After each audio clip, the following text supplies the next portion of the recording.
Hola, ¿qué tal? Sean todos bienvenidos a Fuera de Broma, su podcast de confianza. Una vez más, como cada semana en cada episodio nos acompañan señor Iván. Iván, ¿qué tal? ¿Cómo estás? ¿Cómo está? Yo por aquí en una fiesta no invitado, escuchando de lejos. Bueno, pero estás invitado a este podcast que es mucho mejor que cualquier fiesta. Es el- Y Leonardo, ¿qué tal? ¿Cómo estás? Muy bien, pero dudando sobre esa afirmación. Obviamente para todos los que estén en este momento escuchándonos, amamos que nos escuchen, pero siempre va a ser mejor que nos escuchen en grupo, así que compartan esto y si están en una fiesta, pues pónganos un ratito mientras comen algo. Así que pues igual, hacerles ahí la extensión y la invitación y pues yo aquí muy bien, David. Gracias.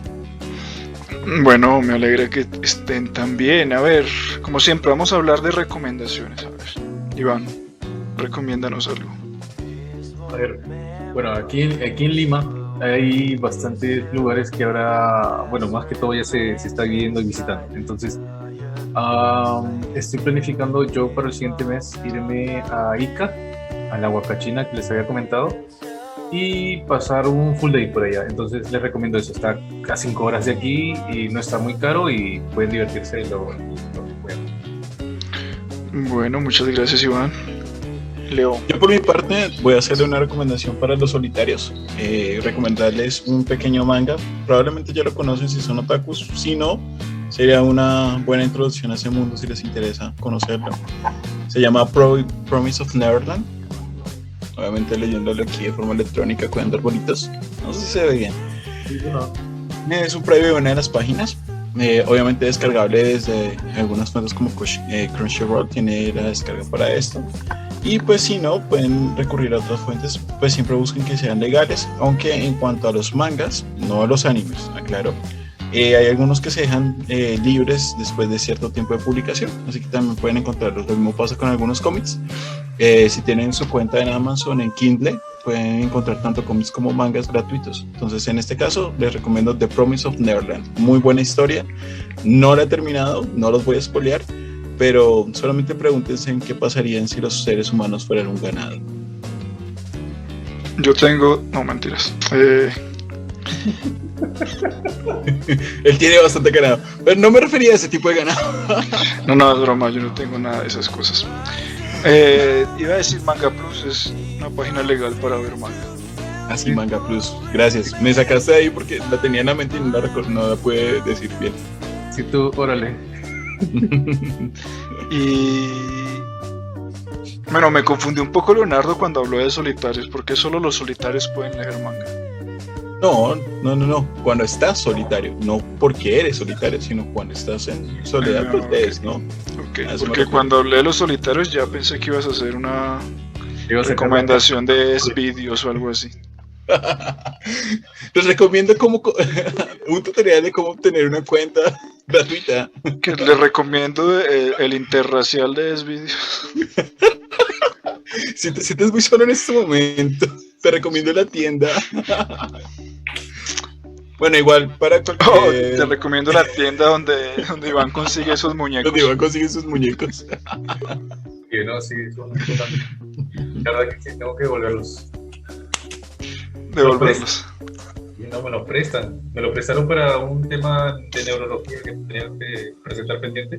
Ajá. Pero no, eso Guiño, me- guiño. mucho, Guiño. mucho me- Alguien me dijo que se había perdido una de esos maniquís especiales de respiración, ¿no? No fui. Ay, el pobre hospital donde Iván trabaja cada día pierde más recursos. Bueno, yo les tengo también una recomendación y va a ser como una especie de autopublicidad. Este 31 de octubre vamos a tener un episodio muy especial en el cual se va a juntar los integrantes de Fuera de Broma con los integrantes de Coja Oficio, el crossover más esperado incluso que la saga de Avengers. Entonces, estén listos para este 31 de octubre. Vamos a definir cuál es en definitiva la mejor película de terror de toda la historia. Entonces, Sí. no se lo pierdan. Pueden ahí comentar que de antemano nos pueden decir, mire, ¿sabe qué? Yo pienso que está y podemos tomarla en cuenta, ¿no? Sí, Claro claro, que pueden sí. escribirnos a la página de Facebook de Fuera de Broma o a través de YouTube en los comentarios de los videos, obviamente sobre todo para que digan, vengan, quiero que esta sea la que gane, esta sea la que no, o sea, vamos a hacer como un torneo, hagan de cuenta como cuando ustedes jugaban FIFA o algo por el estilo, van a haber categorías, nos vamos a enfrentar dentro del debate y vamos a saber cuál es la mejor, ¿vale? Entonces, bienvenidos completamente, ese es el mes de terror. Y es el mes más especial para la gente que maneja este tipo de temas, como los que manejamos en este podcast. Entonces, pues nada, por favor compartan esa publicidad que acaba de dar David e inviten a todos a verlo porque pues vamos a tratar de que en el momento en que grabemos salga el capítulo para que lo vean desde temprano y quizás podamos hacer algo más durante ese 31 de octubre. Genial. Sí, no sé si quieren que salgamos disfrazados, por ejemplo. Sí, pueden pedir el disfraz de cada uno. Ya de ustedes dependerá. Es más, si ustedes nos demuestran, y los pongo como reto para los oyentes y para los que nos ven en YouTube, si ustedes logran, y no se les voy a poner una meta muy alta, si ustedes logran que 3 personas se suscriban, 3 amigos suyos se suscriban a la página de YouTube, nada más 3, ¿sí? Ya pueden dar su voto, o sea, nos demuestren, miren, escribí 3, nos lo mandan por la captura por Facebook, miren, esos 3 amigos se suscribieron por mí, entonces yo quiero que te disfraces de eso. Ya después miraremos el nivel de votación, porque pueden haber varios, y de ahí saldrán los disfraces de cada uno de nosotros. Yo estoy dispuesto a disfrazarme de Pikachu si quieren. Ok. ¿En serio? Mira que vamos a perder. Mira, si no sé, vamos a perder. Sí, yo Aquí también soy, veo yo soy un hombre de palabra. que la pusiste demasiado fácil. Demasiado fácil. No de ¿Creen que papá. está demasiado fácil? No sé. Está demasiado fácil. ¿Subimos la meta? Es más, yo si 10 quieres, suscriptores. te traigo esos 3 si quieres. Y yo te he visto. Por ejemplo, mira. Bueno, esperemos a ver, vamos a ver, demuéstrenme. Pero miren cómo es la mecánica. Pero Son 3 espera, suscriptores. tengo una pregunta. ¿Cuál es la fantasía de Iván de ver a Leonardo disfrazado? ¿De qué lo quieres ver disfrazado con esta fantasía? De Hello Kitty. Ok. Pero bueno, pueden atención a esto. La mecánica es esta, o sea, si tú logras 3, ya puedes mandarnos la captura diciendo quiero que te disfraces de esto. Sin embargo, si tienes más, si vas mandando más, pues obviamente tu opinión va a ser más tomada en cuenta. Entonces, si tú me dices, logré que se suscribieran 100 y los demás lograron que se suscribieran 10 o 3, entonces obviamente el que tiene 100 es el que va a decidir. Pero espera. 3 me parece muy... 3 es el inicio para ingresar a opinar. Ya, ahora, la cosa es, ¿hasta cuándo tienen plazo de sumar ese tipo de personas? O sea, ¿hasta cuándo tienen Pues plazo? de la fecha de hoy hasta antes del 31. O sea, el día 30 se selecciona quién fue el que más suscriptores atrajo y él es el que puede escoger el disfraz de cada uno de nosotros. Y el 31 tenemos que vestirnos del avatar que nos han dicho. Del avatar que nos han dicho, ¿sí? O del avatar o disfraz que nos han dicho, la persona que más suscriptores haya traído. Solo pueden empezar a participar teniendo 3. Me dices, no, mira, obtuve 2 suscriptores para ustedes. No, tienen que tener 3. Y eso aplica tanto para Coja Oficio como para Fuera de Broma. Así que también en Coja Oficio verán que va a haber un banner sobre el tema. Y ahí lo vamos a dejar para que... Yo quiero saber Así no estén...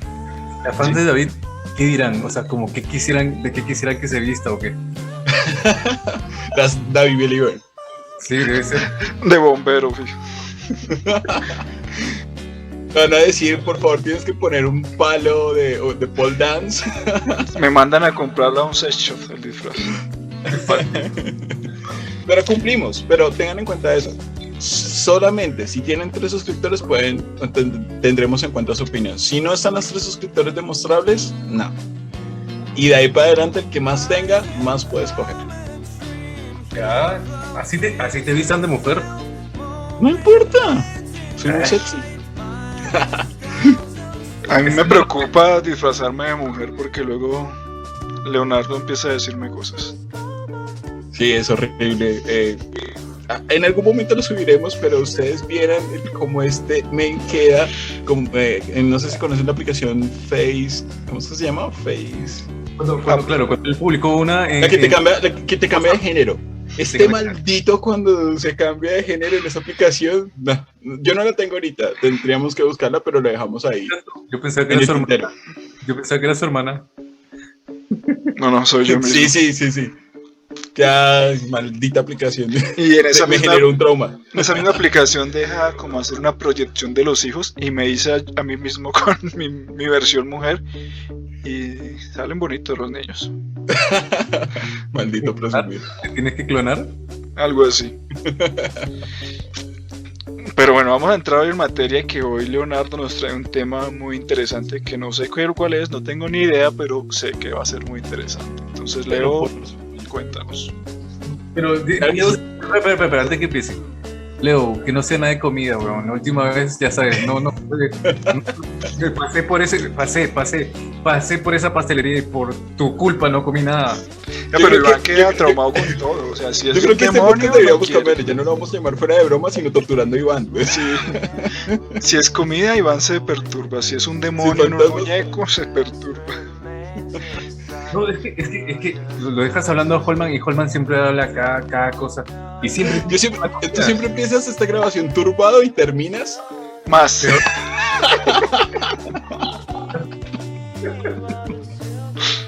En fin. Bueno, pero trayendo en cuenta un poquito el comentario de Iván, me hicieron un comentario que me parece interesante y es que alguien se puso como a analizar los capítulos y me dijo lo siguiente, me dijo, mira, David trae temas como de cosas muy extrañas, suele traer temas de cosas extrañas. Iván suele traer temas que son como más hacia la mitología, hacia las leyendas, como que son menos comprobables, ¿no? ¿Sí? Pero en tu caso siempre traes lo peor de la humanidad. Sí, siempre es así, siempre lo vamos a decir. No lo había notado, yo no lo había notado, pero sí, parece que sí, o sea... Y creo que ahí es donde se ve el escepticismo. Yo le tengo más miedo al vivo que al muerto. Yo también. Y por eso creo que me sorprende más la capacidad tan infernal que habita en nosotros como seres humanos. Y en este caso de hoy se van a dar cuenta porque todos conocemos. Porque todos Uribe Vélez. No. O sea, les sorprendería saber que hay alguien que me sorprendió un poco más que él, pero aunque él está en su top. Pero ¿Hitler? Sería demasiado cruel. Por ahí vamos, sí es para esa época. Okay. Así como lo solemos hacer, el relato que les tengo hoy, o que quiero compartir con ustedes y con el público el día de hoy, tiene que ver con algo que es posguerra, otra vez, vamos a esa época, a una época tan oscura en la humanidad, o sea, no veo cómo puede haber tanta crueldad. Pero también aquí post Segunda Guerra Mundial, post Primera Guerra Mundial, post Primera y previa a Segunda. Listo. O sea, el periodo entre guerras. Pero a lo que me refiero es, en un caso anterior hablábamos de una mujer en Italia que hacía jabones, ¿recuerdan? Sí. Yo por eso comí tanto. Pero el punto es que yo les comentaba en ese día que esa mujer tuvo que tener los datos porque fue una práctica que se hizo mucho en Europa. Pero irónicamente es lo que alguna vez hablábamos de que las ideas suelen ser grupales y que lo que tú piensas el día de hoy o lo que tú crees que estás creando el día de hoy, otra persona puede estarlo pensando al mismo tiempo. Sí. Y pues en la época de la Primera Guerra Mundial se creó un conflicto aparte, o sea, no en las mismas fechas, sino aparte sucedía un conflicto entre Japón y China llamado la Segunda Guerra Chino-Japonesa o Sino-Japonesa. Y en ese periodo de guerra se puede ver uno de los episodios más sangrientos de la historia humana y que a diferencia de la Segunda Guerra Mundial y de las cosas que hizo Alemania y que de pronto hizo Rusia, no fue tan visible hasta hace o sea, tuvieron que pasar casi 4 décadas para poder llegar a tener la información de lo que pasó allí. Y es hoy lo que les quiero hablar. Entonces, si me permites, David, ahí para compartir un poco. Tengo una leve sensación de hacia dónde va la cosa. Yo la verdad es que ya estoy sintiendo asco. Pues la verdad, créanme que en este caso del día de hoy superó mis expectativas de lo que Hitler había hecho. Pensaba que los campos de concentración de Auschwitz eran insuperables en cuanto a la crueldad humana, pero me di cuenta que no. Me di cuenta que absolutamente hubo algo peor. Entonces, como les comentaba, me avisan, estoy ya en este momento poniendo representación, pero quiero que me verifiquen si se ve. Se ve, sí. Listo. Para la gente de Spotify, en este momento les estoy mostrando a los compañeros una imagen de la guerra, de la Segunda Guerra Chino-Japonesa, que fue entre 1937 y 1945, donde se ven a dos soldados japoneses, tres soldados japoneses. Momento. Esto ya es Segunda Guerra Mundial, esa es la época. Sí, claro, ahí ya estamos en Segunda Guerra Mundial, pero digamos que el conflicto de la guerra chino-japonesa no estaba todavía inmiscuido ahí. ¿Es en la muralla china? Sí, esa es la muralla china. Exacto, entonces el conflicto empieza un poquito antes, se hace paralelo en el momento de la Segunda Guerra Mundial, pero esto es previo a que Japón empiece a participar de lleno como parte del eje. O sea, ahí hay como un cruce entre estos eventos, ¿vale? Pero ahí es donde yo quiero ir, que todos estos lugares que aun cuando estaban alejados, estaban en ciertas guerras. Lo irónico es que Latinoamérica no tenía una guerra en ese entonces tan fuerte.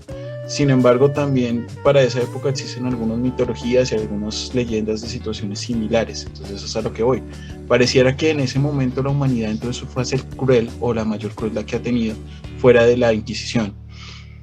Porque pues ahí también es una gran competencia de este tema. Sin embargo, continúo, como les decía, es la muralla china. Japón está invadiendo China en ese momento. Dime. Hay 4 personas en la imagen. Hay uno al fondo tirado, echado. Bueno, no sé cómo le dicen ustedes. Nosotros le decimos echados, ustedes dicen recostado o algo así en el suelo. Vale, yo veo 3, no alcanzo a ver el cuarto. Mira, hay uno. Sí, hay 4, hay 4. 2, 3, que está ahí nomás, y hay uno más al fondo que está echadito. Ok, ya lo oye. Listo. Bueno, gracias por el dato, son 4. Entonces, resumiendo, muralla china, ejército japonés invadiendo. Esta es una foto de ese momento. ¿Ustedes han escuchado alguna vez el término o la palabra Manchuria? Manchuria, tal vez sí, pero no entiendo para qué lo dicen. No. Listo, explico. La Manchuria fue el territorio ocupado por Japón, ¿sí?, de China de aquel entonces. Se convirtió en un país, ¿sí? Actualmente no es un país independiente, pero en ese momento lo era. Pero Japón le dejó un gobierno títere, como pasa en muchas invasiones que hemos visto a través de los tiempos. Y en un país se vuelve imperialista, crea un país y lo sigue gobernando desde lejos. Como ciertos países por ahí que tienen rojo, azul y blanco en su bandera, y coincidencialmente los dos tienen los mismos colores. Pero bueno, resulta que para ese entonces la Manchuria se convirtió pues en un punto donde había una guardia, obviamente, pero pues dentro de China también habían prisioneros tanto japoneses, o sea, gente que estaba en contra del imperio, y rusos, que pues ya ahí había cierta alianza que venía desde la Primera Guerra Mundial, que luego se acaba un poco esa alianza, pero digamos que ahí ellos empezaron a hacer ciertas acciones. Esto que ven ustedes en este momento, y se lo describo para las personas de Spotify y demás centrales de podcast, aplicaciones para podcast, este es el Escuadrón 731. Este escuadrón japonés como tal, inicialmente se creó, entre comillas, para la prevención de epidemias, ¿sí? Me explico. Después de la Primera Guerra Mundial se firmó un tratado, se me escapa el nombre, pero sé que es un tratado muy famoso. ¿Versalles? No estoy seguro si es ese o creo que es otro. Bueno, les quedo viendo ese dato porque la verdad se me fue en el momento. O sea, la tenía tan clara que no lo copié. Grave error. Sin embargo, el problema es que en este tratado se habló de que no se podían utilizar armas biológicas porque fue la primera vez que se habían utilizado, y se vio la gran gravedad que podían tener estas armas, igual que las atómicas. Dato curioso y que tengan en cuenta, recuerden que para ese entonces también se estaba desarrollando la bomba nuclear, no en Estados Unidos primero, sino primero en Alemania, y Heisenberg es el que dicen que boicotea todo y pues no le da ese poder a los alemanes, pero que luego sería importante. Y les digo que les comento esto porque luego vamos a retomar el por qué al final el hecho de que Hiroshima y Nagasaki hubiesen sido bombardeadas fue importante para evitar la destrucción de la humanidad. Ahora, volviendo a este momento, al Escuadrón 731, este escuadrón tenía como nombre clave, o como nombre público, perdón, no como nombre clave, sino público, Laboratorio de Investigación y Prevención Epidémica del Ministerio Político Kempei-Tai. ¿Listo? Un nombre muy largo, me recordó a cuando la gente fan de Marvel que ve Shield, cuando escriben el nombre del escudo. Pero, ¿cuál era el nombre largo de Chief? No me lo he podido aprender. Shimonoseki dice que es el tratado entre China y Japón. No, el tratado que estoy hablando es un tratado a nivel global después de la Primera Guerra Mundial. Pero si quieres seguirlo buscando, pero no es ese nombre. Puede ser de Versalles, pero es que no estoy seguro. Listo. Entonces, ¿qué era lo que pasaba? Se suponía que este batallón había ido primero a mantener a los prisioneros. A los que escribía, los rusos, japoneses, chinos.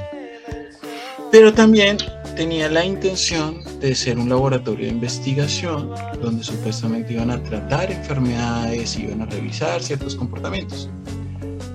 Pero aquí es donde cambia la cosa y se empieza a volver macabra. El Escuadrón 331, cuando empezaron a hacer ciertos experimentos, tenían que guardar cierto secretismo, entonces empezaron a decirle a la gente que ellos eran una purificadora de agua del distrito de Pingfang. Aparte de eso, también decían algunos otros medios que ellos eran aserradora, o sea, no sé si saben qué es una aserradora, pero igual es ¿Madera? Sí. Sí, exactamente, de madera, donde cortan la madera. Entonces, digamos que ahí es donde la gente empezó a darse cuenta que algo no estaba bien, ¿sí? Porque empezaron a ser más restringidos e inclusive no todos los japoneses, ni obviamente los chinos, sabían qué pasaba allí. Sabían que allí había gente y que estaban haciendo ciertas acciones para prevenir epidemias. Esa era como la cuestión, y luego dejaron de hablar de eso y luego dijeron que era un tratamiento de agua. Ahí fue donde entró como el primer misterio. Recuerden que todos estos datos salieron 40 años después, así que el misterio se manejó durante mucho tiempo, tanto por vergüenza entre comillas del gobierno chino que permitió que pasara esto, como vergüenza del gobierno japonés que pues ante el mundo actualmente se muestra como una potencia pacífica, pero en su momento no lo fue para nada. El gobierno japonés tenía una policía secreta, o por decirlo así, este escuadrón se convirtió en su policía secreta también, y hasta el día de hoy algunos señalan que podría todavía existir, ¿sí? El nombre clave es Kempei-Tai, un nombre un poquito difícil, y es importante tenerlo en cuenta porque está liderado por la siguiente persona que les voy a mostrar ahorita en pantalla. Este chinito que está ahí, por decirlo así. Momento. ¿Japonés? Eso se puede considerar microrracismo lo que acaba de hacer Leonardo, ¿no? Sí, pero no. Ishori Ishii. Sí, este japonesito, o sea, ahí fue. Pero no fue por esa intención, fue porque se me enredaron los países. Este japonesito que está ahí, que se llama el teniente general Shiro Ishii, era una eminencia en cuanto a factores o en cuanto al tema de ciencias. Era un químico, tenía un doctorado en químico, era médico. Y como lo ves aquí en la otra imagen, que pues estamos tratando un poquito de ocultar, pero pues que se puede entender, está haciendo una disección. Iván, tú que eres el experto en temas médicos, ¿cuál es la diferencia entre una disección y una vivisección? Bueno, más que todo en la disección tienes que ver, o sea, si vamos a hablar de eso, pues tienes que ver más que todo el tema de qué es lo que hay dentro, es como la curiosidad, por así decirlo. Sí, en términos más sencillos, la vivisección, pues obviamente no la puedes aplicar, o la aplicas en una persona viva, ¿cierto? Actualmente el término vivisección, como lo dice Iván, depende de lo que vamos a buscar. Es obviamente si vas a hacerla en el cuello es porque estás buscando algún tipo de cáncer, de garganta o por el estilo, depende del área. Pero la disección requiere que la persona esté muerta. En este caso, él está haciendo, entre comillas, una disección, aunque algunos señalan que eso pudo haber sido una vivisección realizada en ese momento.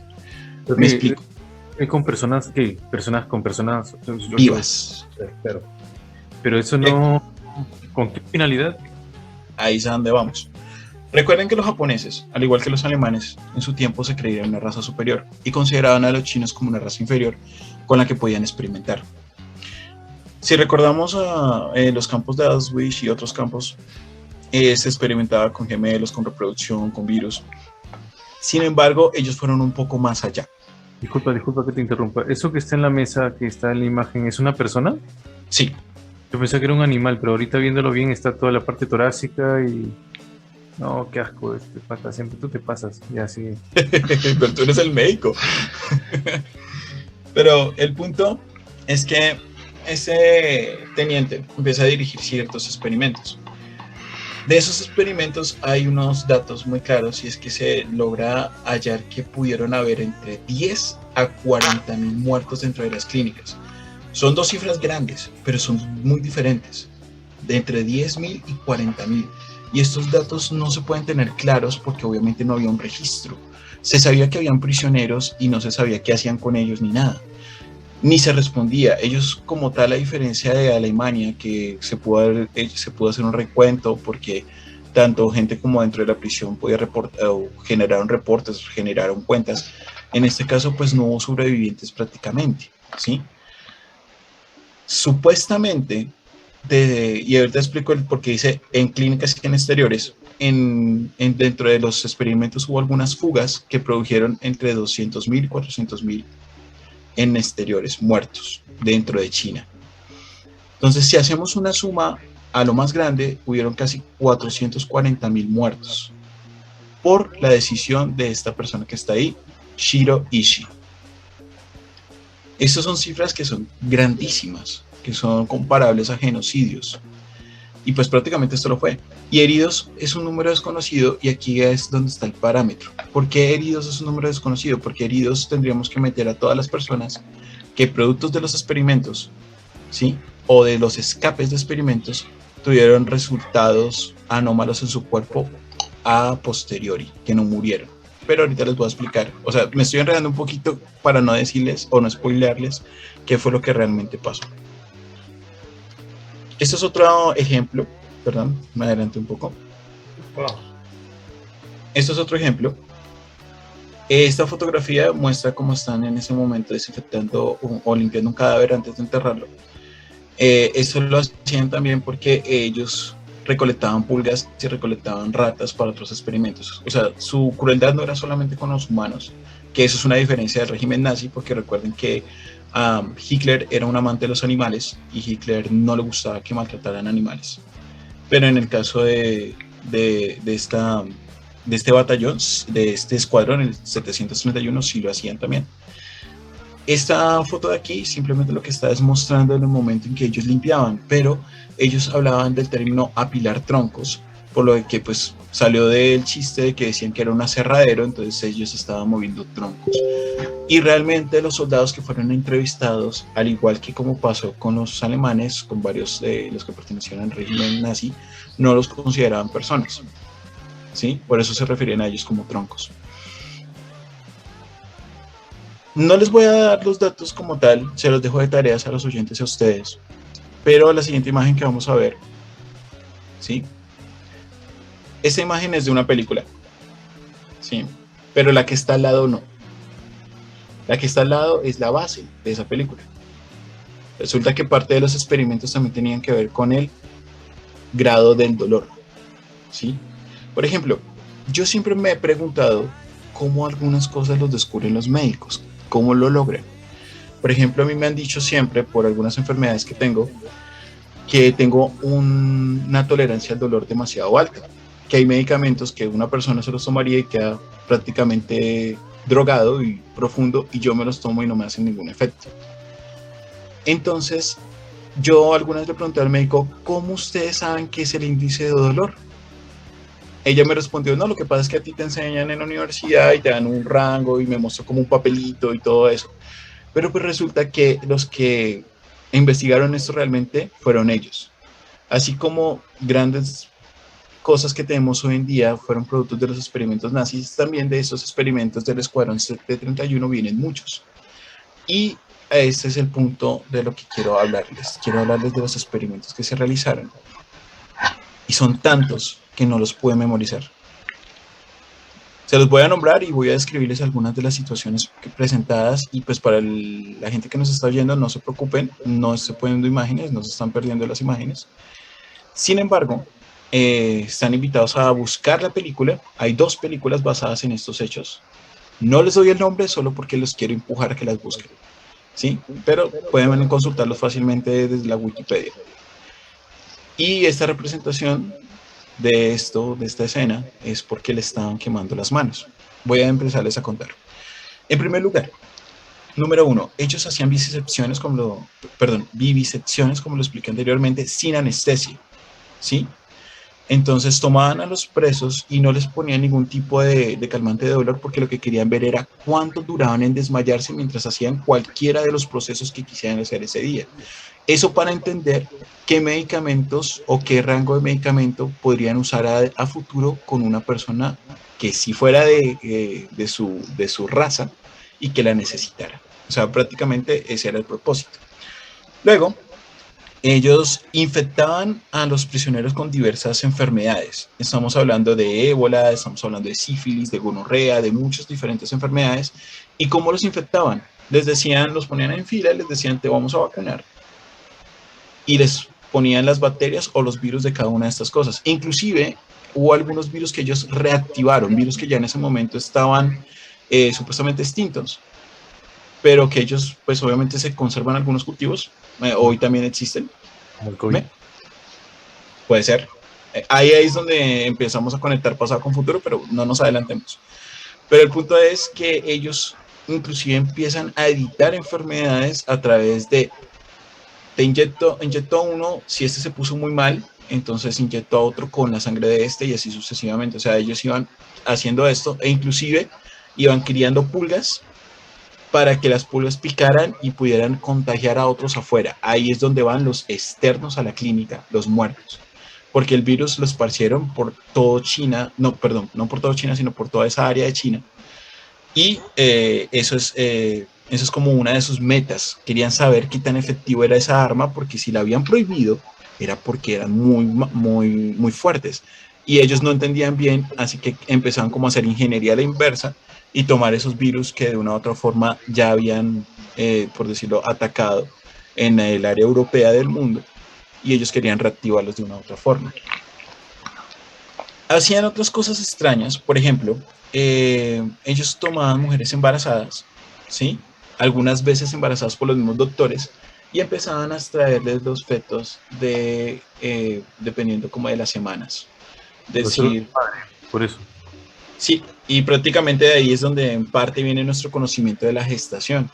Nunca se lo habían preguntado porque pues sí. Se los pongo así como dato curioso. Nosotros tenemos libros que ya describían la gestación mucho antes de una ecografía o de una radiografía que existieran esas técnicas. Pues parte de eso viene de aquí. Recuerden que en este proceso ellos no eran crueles desde el inicio, violaban a la mujer, la dejaban embarazarse y le iban haciendo el seguimiento y la escogían pues como candidata. Bueno, tú ya llevas un mes, ven para acá, tú llevas 2 meses, ven para acá, y así iban haciendo su sumatoria académica, por llamarla de alguna forma. A algunos prisioneros también les amputaban los brazos o las piernas o algunas partes del cuerpo, ¿sí? O sea, obviamente ya saben a qué me refiero que se puede amputar, ¿sí? Solamente para notar cuánto tardaría la pérdida de sangre de la persona y simplemente pues hacer la medida.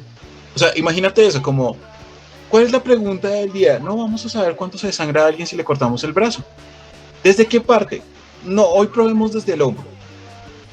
Y los dejaban ahí y simplemente los dejaban con un cronómetro y se iban a hacer otra cosa.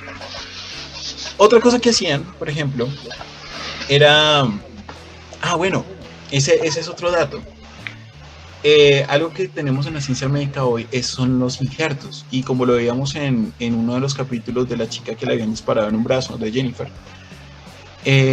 vayan a verlo o vayan a escucharlo. nosotros conocemos cómo reconstruir ciertas partes del cuerpo o hacer la cirugía de tal forma que quede funcional la parte. Pues resulta que ellos fueron los pioneros en esto. Cortaban un brazo y te lo ponían del lado contrario para ver qué pasaba. Te salía una cola. ¿Sí? Buscaban la forma de ver qué pasaba, si los nervios se unían, si no se unían, si quedaba funcional o no. No entendía cómo los médicos saben cuando una parte del cuerpo está muerta o no. Claro, obviamente me van a decir, no, el olor, la textura y todo eso, pero pues resulta que hay ciertos momentos en que el médico tiene que esperar, por ejemplo, cuando es una congelación o por el estilo, ¿sí? Que tienen que esperar para saber si sí o no es necesario amputar el miembro. Pero por ejemplo, la piel se necrosa y cambia su coloración. Y también, como bien mencionas, el olor de putrefacción se siente, se nota. Entonces, al estar necrosado, lo que se hace es generar unos cortes para ver hasta dónde ha sido afectada la piel y remover hasta donde la piel pueda regenerarse. Si se ve que no se puede regenerar, lo único que se hace es amputar. Exactamente, Iván. Ese es el punto, gracias. Ahí me respondiste mi pregunta y ahí es donde yo lo enlazo con este experimento. Pues resulta que ellos te generaban un corte esperando que se gangrenara, o sea, se generara la gangrena. Y ellos empezaron a medir cuánto tiempo tardaban, cuánto tiempo crecía, o sea, que el conocimiento que tú utilizas para salvar una pierna, un pie o algo por el estilo, viene de la tortura que ellos le generaron a esta persona, porque inclusive los dejaban ver, a ver cuánto duraban mientras se iban pudriendo, los dejaban pudrir en vida, no los dejaban morir, sino que necesitaban analizar cuánto tiempo pasaba, porque ellos decían que una de las razones por las que ellos no podían lograr entender el cuerpo humano era porque siempre lo estudiaban después de muerto, y eso no servía para nada, por decirlo de alguna forma, para ellos. Algo que también hicieron, y aquí va otra de cirugía moderna. Yo sé que muchos de ustedes han visto, por ejemplo, cuando una persona tiene una pérdida de parte de su intestino, que pues se puede adaptar a que el intestino funcione en una bolsa quirúrgica afuera, pues esto también viene de allí. Resulta que ellos empezaron a probar qué pasaría si, o sea, what if, pero el what if médico, si yo quito el estómago y conecto el esófago directamente al intestino, ¿sí? Y dejaban vivir a la persona, la mantenían viva, sabían cómo mantenerla viva a pesar de que pues estuviese a punto de morir. Estirbaban partes de cerebros, pulmones, hígados y así para ver cuánto duraba la persona sin cada uno de esos órganos. De ahí es donde también empezamos a saber que una persona puede sobrevivir con un solo pulmón y por eso es que empezamos a hacer este tipo de cirugías, o podemos saber que el hígado se reconstruye. Todo eso viene de esos experimentos que ellos hacían torturando a estas personas. O sea, imagínatelo un poco. Ellos abrían a la persona, le sacaban el pulmón y lo cerraban y lo mantenían vivo, a ver cuánto duraba. Y así con cada órgano. Otra cosa que hacían, que ya esto puede ser un poco menos cruel, entre comillas, o no, menos alarmante al verlo, pero igual de cruel, es que, como les decía, ellos eran inyectados con patógenos, ¿sí? Pero esto también tienen pues, enfermedades sexuales, ¿sí? Y entre ellas, pues las que más les inyectaban era sífilis, gonorrea, y también la peste bubónica, que esta era la que ellos prácticamente revivieron y lo pusieron en pulgas y afectó a todo pues, el pueblo externo. También el cólera y una enfermedad que desconozco que es el carbunco. Carbunco. No sé si me puedes aclarar un poquito de esa enfermedad, la desconozco. Carbunco en el año... Es más que todo bacterial. El carbunco es bacteria, una bacteria. Entonces, exacto, le inyectaban bacterias, virus, lo que pudieran inyectarle les inyectaban, pero fuera de eso también hubo otras cosas que ahí sí, eso podría todavía compararse con la filosofía de los nazis, pero hay unas cosas que se separaron y que los nazis no llegaron a hacer y son las siguientes. Por ejemplo, ellos ponían de cabeza a los prisioneros para mirar cuánto tardaban en asfixiarse por la acumulación de sangre en sus pulmones. Dime. Eso es como la Inquisición. Sí, ya van llegando a esos lugares. A otros, por ejemplo, les inyectaban en la arteria aire para mirar cuánto demoraban en sufrir una embolia. Ahora, imagínate eso tan angustiante, ver que te acaban de inyectar y sabes que vas a morir, porque es que eso lo hacían delante tuyo y luego te lo hacían a ti. Ahora, lo otro que hacían era privarlos de alimentos. De ahí sabemos de que un ser humano puede vivir 100 días sin comer. Los privaban de agua, sabemos que pueden vivir solamente 3 días. Y los privaban de sueño, sabemos que solo pueden vivir una semana. ¿Sí? Hasta cuando morían. De aquí es donde vienen las mediciones que hoy conocemos. Ahora, fueron situados en cámaras al vacío. Ojo a la tecnología. Cámaras al vacío en aquel entonces, y nosotros pensamos que es moderno. ¿Sí? Cámaras al vacío. Y miraban cuánto terminaban en morir por hipoxia. Que ahí también tenemos los análisis de por qué la NASA sabe cuánto tardaríamos en vivir en cada planeta. Ahora, también los ponían en temperaturas extremas, congelándolos, o como lo vimos en la crestomatía anterior, quemándoles para mirar cuánto duraban en perder los movimientos mientras iban quemando, los quemaban con químico, con fuego, para mirar cuánto duraban según la temperatura, sus nervios, y cuánto podían vivir después. Yo creo que ellos se hubieran enloquecido si Iron Mike hubiera sido uno de sus pacientes. Si Iron Man hubiera sido uno de esos pacientes, ellos hubieran estado, pero en Navidad. Vayan a escuchar ese. Servía para todo. Y mira que ahí seguimos, o sea, hay muchas cosas que hicieron que hoy sabemos que las utilizamos. Mira, por ejemplo, cogían a las personas y las ponían en centrifugadoras, así tipo como las de la NASA, pero las ponían hasta que murieran. Y por eso la NASA sabe hasta dónde hacer el centrifugado del experimento para la NASA, para los cosmonautas y astronautas. Pero ahora, si bien es cierto, Leo, cuando nos menciona esto, nosotros nos quedamos pensando, ya sí. Pero, o sea, ahora, vayamos un poco más allá. Estaban vivos, no había anestesia, los quemaban. No, nunca tuvieron anestesia, exacto. Imagínate los gritos en ese momento, o sea, te están quemando literal. El frío también quema. El frío quema la piel y llega hasta atravesar la piel. Más que el fuego como tal, porque el fuego simplemente te va quemando y te va quemando. El hielo no, el hielo atraviesa. Entonces, ¿te imaginas eso? Ese dolor. Y no sé, el traumatismo de ver que se lo están haciendo a un compañero tuyo, a alguien puede ser tu familiar, y luego te lo van a hacer a ti. Es horrible. No sé si ustedes vieron una serie de anime basada en un manga que se llama Full Metal Alchemist. Claro, Full Metal Alchemist. No sé por qué La conozco, pero no la he visto completa. Que una parte muy importante de Full Metal Alchemist está inspirada en esto, porque, o sea, siento que esto es Full Metal Alchemist, pero llevado a la realidad. Bueno, ahí está otro recomendado para que vayan a buscar eso. Ya saben, entren a la wiki, van a ver las 2 películas que existen y pues lo que acaba de mencionar David. Pero les dejo lo que a mí más me llamó la atención a lo último, y fue un experimento que no tiene ninguna razón de ser dentro de la biología, sino dentro de la psicología. Recuerden que ellos embarazaban mujeres. Claro. Pues resulta y pasa que ellos cogían, cuando ya tenían unos meses, los dejaban criar al bebé, les dejaban tener al bebé, o si ya tenían un hijo, los encerraban juntos.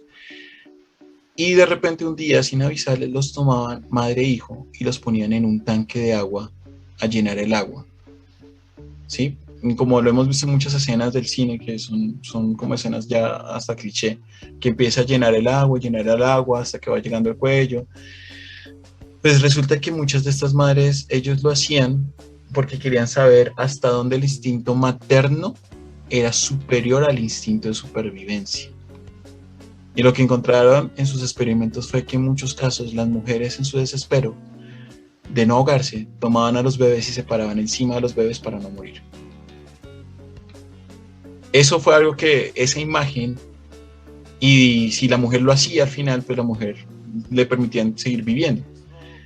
¿Sí? No se sabe si la tomaban para otro experimento, pero ¿qué tan traumante puede ser para una mujer tener que tomar esa decisión entre su vida y la de su hijo? ¿Sí? Hemos visto más situaciones recientes aquí en Latinoamérica de muchas madres que por deudas terminan suicidándose junto a sus hijos. Y eso lo veremos en otros capítulos, pero el punto es que esto es una situación de la que no se habla tanto y que pareció estar escondida por mucho tiempo. ¿Sí? Sí, es cierto que ellos hacían experimentos como por ejemplo coger a un gato bien alimentado y todo, un gato favorecido, y meterlo en un balde junto a ratas hambrientas para que demostrar de que una especie inferior podía superar a una especie superior si trabajaban en grupo. O sea, eran demasiado literales con la filosofía y con los pensamientos psicológicos. Y ese es el tema, y eso es lo que lo diferencia tanto de las acciones que hicieron los nazis, que su crueldad era atacar la psiquis humana para entenderla. No solamente lo biológico, sino que llevaban a la crueldad extrema.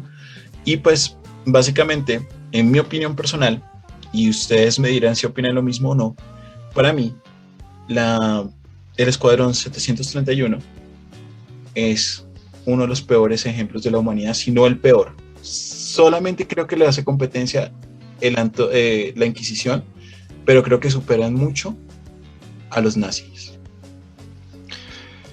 Pues yo ahí estoy pensando que en sí, pues según lo que veo, el objetivo siempre fue científico, buscar avances en la ciencia para ellos, usando pues a lo que consideraban seres inferiores.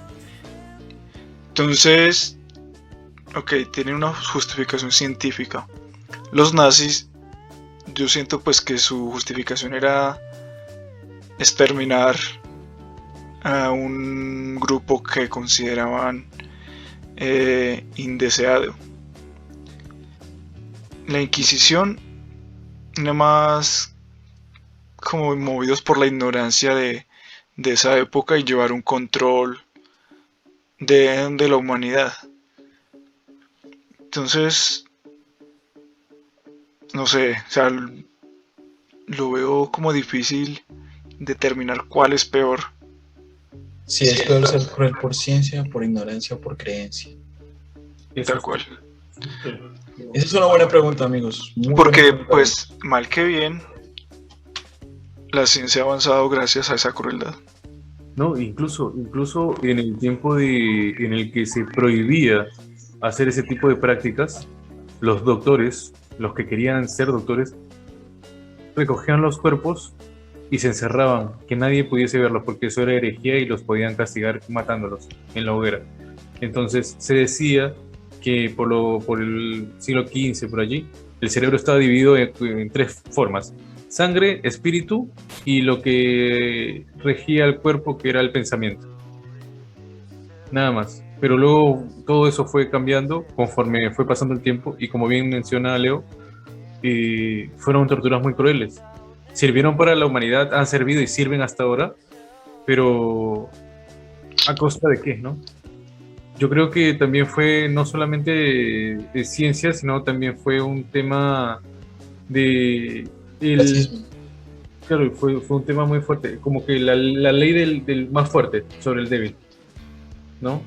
Pero bueno, se podría decir que gracias a eso, y sí, es la verdad, gracias a ello, todos los médicos podemos estar agradecidos como tal para hacer ciertos procedimientos que, si a esta fecha no se supiera, tendríamos más muertos todavía. Sí, muy probablemente. Es que a eso es lo que yo voy. O sea, porque no siento que fuera un episodio cruel por ser cruel, como por placer, por ver al otro sufrir, sino pues que tenían pues su objetivo de usar a una raza que consideraban inferiores para mejorar la ciencia y aplicarla en ellos, que eran una supuesta raza superior. Entonces como que tenían un objetivo. No sé, ¿qué pensarán de este video, no? ¿Será bueno, correcto lo que está pasando? Porque yo creo que yo podría, con lo que dice Iván y lo que dice David, podría de pronto como plantear la pregunta un poco diferente para mirar dónde está la crueldad real, porque habíamos hablado o David mencionó lo de ignorancia, lo de creencia y lo de ciencia, y si bien, como lo dice Iván, hoy en día se pueden salvar muchas vidas por esas acciones que se tomaron en el pasado y tal, pues hay que entender algo. Recuerden que los consideraban troncos, que los consideraban no humanos. Pero yo te hago les devuelvo como ese ejemplo de una publicidad que anda por ahí en redes sociales, que cuánto consideras tú, o sea, le hacen como una pregunta a una persona, que cuántos accidentes fatales consideran que están normales, si 400 al año, 1000 al año, tal año, ¿sí? Entonces la persona menciona la cifra menor y le traen a toda la familia y le dicen, estos son 400 personas. O 70 personas, no me acuerdo cuál, creo que era 70 el número, y le traen a los familiares. Entonces, yo ahí les devuelvo la pregunta. Como tal, ustedes están haciendo un análisis enteramente cuantitativo y objetivo. Y yo estoy de acuerdo en muchos aspectos. Pero dentro de la parte sensible y sensitiva del ser humano, si esas personas que fueron utilizadas para estos actos fuesen sus familiares, ¿opinarían lo mismo de que no, de que su crueldad era justificada? No, es que cuando yo trato de justificar eso, es más enfocado a responder la pregunta de si es lo más cruel que ha hecho la humanidad. Porque a mí se me ocurren cosas mucho más crueles, sin ir muy lejos, dentro de mi propio país, que no tienen ningún tipo de justificación, sino simplemente por incluso placer. Entonces, o sea, es horrible, o sea, todo lo que hicieron es horrible, es una cosa detestable y digamos que no tendría ninguna justificación. Solamente lo hice como para nivelar si era lo más cruel de la humanidad, ¿o no? Pero sí, ahora que lo presentas así, entiendo más tu punto de vista. O sea, la crueldad humana puede ser mayor aún porque podría ser. O sea, en ese tipo de crueldad hubo algunos resultados, pero en lo que tú explicas no existe nada rescatable. Prácticamente sería el término. Estoy de acuerdo en lo que menciona, porque en sí no podemos poner excusas para nada. No podemos decir, no, pero surgió esto gracias a eso. Claro, sí, yo entiendo que avanza la medicina y todo lo demás, pero si hablamos de que la humanidad está prácticamente haciendo lo malo como tal a su propio hermano, por así decirlo, pues sí, somos, como dicen en las religiones, ¿no? Somos pecadores como tales, porque no hay peor cosa, incluso hasta para nosotros mismos, cuando somos mezquinos con otras personas, estamos demostrando crueldad. El hecho de que simplemente te piden un pan o algo para comer y tú eres mezquino y te vas, imagínate, ponte en su posición. ¿Cómo te sentirías tú si no comes en 3 días? ¿Cómo te sentirías tú si no comes en una semana o no tomas agua? Entonces estamos hablando de la supervivencia, como bien mencionábamos. Entonces yo creo que lo bueno sería poder dar lo mejor de nosotros y tal vez de alguna manera poder corregir lo que hemos visto en el camino de malo y tratar de volverlo bueno, ¿no? Como decía, Buena reflexión. como decía un cantante argentino, que hoy en día cuando conozco a alguien no me importa si es negro, blanco, rico, pobre, etcétera, etcétera, que solo le basta con que sea un ser humano, porque peor cosa no puede ser.